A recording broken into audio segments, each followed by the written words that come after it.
ई zone Marathi education channel पर आप सभी का स्वागत। विद्यार्थी मित्रों, आज हम जानने वाले हैं डेली 6 बजे के लाइव स्ट्रीमिंग रिकॉर्डिंग लेक्चर में अलंकार किसे कहते हैं।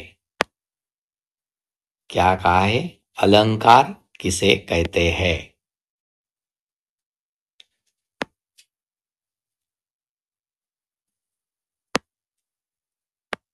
यानी अलंकार किसे कहते हैं यह जानने वाले हैं। अलंकार शब्द अलम एवं कार के योग से बना है, जिसका अर्थ होता है आभूषण विभूषित करने वाला। आभूषण विभूषित करने वाला। इसके दो भेद है, मुख्य दो भेद है विद्यार्थी मित्रों। पहला है शब्दालंकार, दूसरा है अर्थालंकार। सबसे पहले हम जानेंगे अब शब्दालंकार क्या होता है। जहां कथन में विशिष्ट शब्द प्रयोग के कारण चमत्कार अथवा सौंदर्य आ जाता है, वहां शब्दालंकार कहते हैं। जैसे अनुप्रास, चमक, श्लेष, यमक और श्लेष। देखिए, ये 3 शब्दालंकार के प्रकार है, भेद है। उसके बाद 2 नंबर का हम देखने वाले हैं अर्थालंकार। कौन सा है? अर्थालंकार। जहां कथन विशेष में सौंदर्य अथवा चमत्कार विशिष्ट शब्द प्रयोग पर आश्रित न होकर अर्थ की विशिष्टता के कारण आया हो, वह अर्थालंकार होता है। जैसे उपमा, रूपक, उत्प्रेक्षा, अतिशयोक्ति, विरोधाभास। यह हमने देखे हैं मुख्य 2 प्रकार, शब्दालंकार और अर्थालंकार।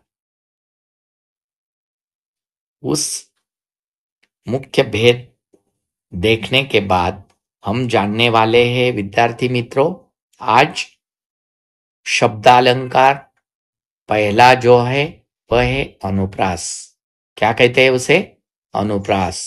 जहां वर्णों की पुनरावृत्ति से चमत्कार उत्पन्न होता है, वहां अनुप्रास अलंकार होता है। जैसे कल कानन कुंडल मोर पंखा। देखिए, कल कानन कुंडल मोर पंखा, वहां वर्णों की पुनरावृत्ति हुई है। क, क और क, ऐसी पुनरावृत्ति हुई है, वहां पर अनुप्रास अलंकार होता है। उसके बाद दूसरा उदाहरण के तौर पर देखिए, छोरटी है गोरटी या चोरटी अहिर की। देखिए, टी टी टी, इस उदाहरण में हमने देखे हैं पुनरावृत्ति हुई है और उससे चमत्कार उत्पन्न होता है। कंकन किंकिन नुपुर धुनि सुनी। यहां पर देखिए, क क, न न न। देखिए, यहां से आगे का देखिए, मुदित महीपति मंदिर आए, सेवक सचिव सुमंत बुलाए। यहां पर भी देखिए, म म म, स स स। देखिए, यहां से एक संसार की समरथली में धीरता धारण करो। यहां पर भी धीरता धारण करो। देखिए, चारू चंद्र की चंचल किरणें खेल रही थी जलथल में।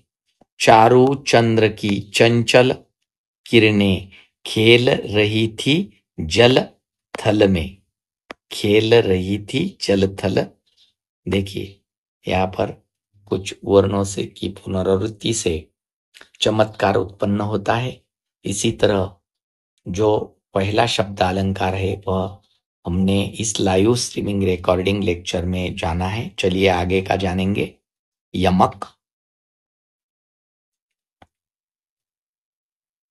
जब एक ही शब्द दो या दो से अधिक बार आए, पहले में हमने वर्ण देखा, एक से वही वर्ण आता है। यहां जब एक ही शब्द दो से या अधिक बार आए और उसका अर्थ हर भिन्न हो, वहां पर यमक अलंकार होता है। देखिए पहला उदाहरण के तौर पर, जैसे कहे कवि बेनी, बेनी ब्याल की चुराई लानी। पहला बेनी होता है, कहे कवि बेनी यानी कवि का नाम है। दूसरा है बेनी ब्याल की चुराई लानी, यानी बेनी यानी चोटी। दोनों अर्थ अलग अलग है। रति रति शोभा, सब रति के शरीर की। रति रति यानी जरा सी, इसका अर्थ होता है। और रति के शरीर, कामदेव की जो पत्नी है रति, ये ना संज्ञा है और ये जरासी का अर्थ होता है। काली घटा का घमंड घटा, यहां पर भी पहला जो है काली घटा यानी बादलों की घटा, और घमंड घटा यानी घमंड कम होना, अलग अर्थ है। आगे देखिए, भजन कहियो तात्यो भजो, भजो न एको बार। पहले में भजो यानी भजन, दूसरों में भाग लेना, अलग अलग अर्थ है। कनक, कनक ते सौगुनी, मादकता अधिकाय। पहला कनक सोना होता है और दूसरा कनक का धतूरा होता है। माला फेरत झुक गया, फिरान मन का फेर। कर का मन का डारी दे, मन का फेर। यहाँ पर पहला मन का है माला का दाना और दूसरा मन का है हृदय का। इसी तरह अलग अलग, जे तीन बेर खाती थी ते तीन बेर खाती है। पहले बेर तीन बेर दाने होता है और दूसरा तीन बेर तीन बार होता है। तू मोहन के उबरसी हवे उबरसी समान, पछ पर छीने ऐसे पर छीने बिर, तेरी बरछी ने बरछीने हैं खलन के। देखिए इसी तरह अलग अलग उदाहरण के तौर पर समझाया गया है। बाद में देखेंगे हम शब्द अलंकार में श्लेष अलंकार। श्लेष, श्लेष का अर्थ होता है चिपकना। श्लेष का अर्थ क्या होता है विद्यार्थी मित्रों? चिपकना। जहां एक शब्द एक ही बार प्रयुक्त होने पर दो अर्थ दे, वहां पर श्लेष अलंकार होता है। एक ही शब्द एक ही बार प्रयुक्त होने पर भी अलग अलग दो अर्थ देता है, वहां पर श्लेष अलंकार होता है। मधुबन की झांति को देखो, सूखी कितनी इसकी कलियां। खिलने से पूर्व फूल की पहले की अवस्था, जो रहीम गति दीप की कुल कुल कपुत गति सोए। बारे उजारो, पहले में देखिए कलियां खिलने से पूर्व की स्थिति, पहले की अवस्था दशा, और यौवन से पहले की अवस्था। ऐसे दो अर्थ यहाँ पर होते हैं। देखिए यहाँ पर हम क्या देख रहे हैं विद्यार्थी मित्रों कि दो अर्थ, एक ही शब्द के दो अर्थ। को घटी, घटी से रोशन भुनुजा वे हलधर के वीर, रहीमन पानी रखिए बिन पानी सब सुन। पानी गए न उबरे, मोती मानुष चून। यानी यहाँ पर पानी चमक एक अर्थ होता है और पानी प्रतिष्ठा भी होती है और पानी जल भी होता है।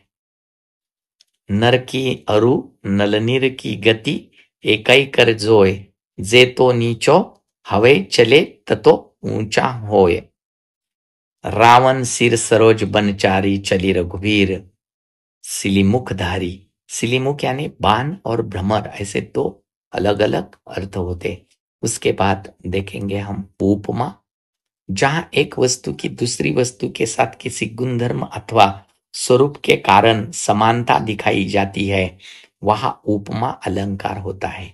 उपमा के चार अंग होते हैं। पहला होता है उपमेय, जिस वस्तु का वर्णन या तुलना की जाए उसे उपमेय कहते हैं। जैसे नेत्र कमल के समान है, नेत्र की समानता कमल से की गई है, अतः नेत्र उपमेय है। इस वाक्य में नेत्र क्या है? उपमेय है। उपमान किसे कहते हैं? जिस पदार्थ या वस्तु से उपमा दी जाती है उसे उपमान कहते हैं। इसी वस्तु को अप्रस्तुत भी कहा जाता है।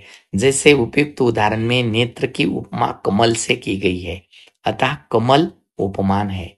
साधारण धर्म उपमेय और उपमान की जिस गुण में तुलना की जाए उस गुण को साधारण धर्म कहते हैं।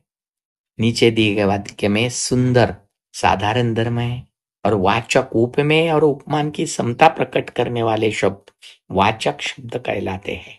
जैसे सा, सो, से, सी, समान, सरिस, सदृश्य, एवं, यू, जो, जैसे, जिमी, इमी, इसी तरह के।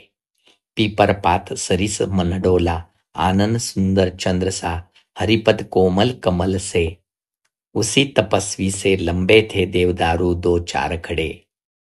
नदियां जिनकी यशधारा सी बहती है, मुख बाल रवि समलाल होकर ज्वाला सा बोधित हुआ।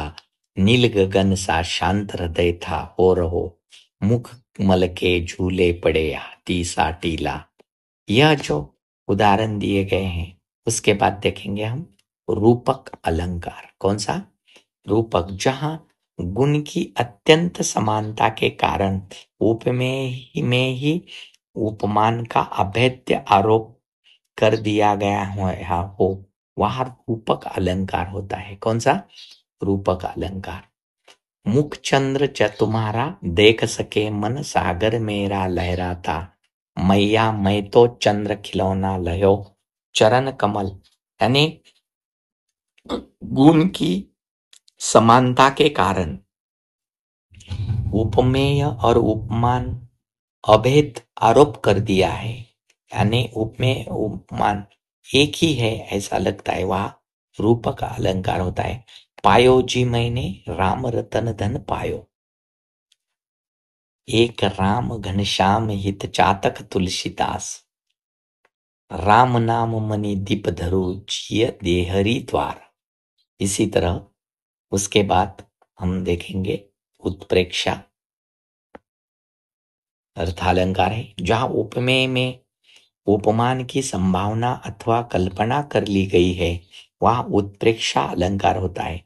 इसके बोधक शब्द है मानो, मानो, मनु, मनुह, जानो, जनु, जनुह, जो।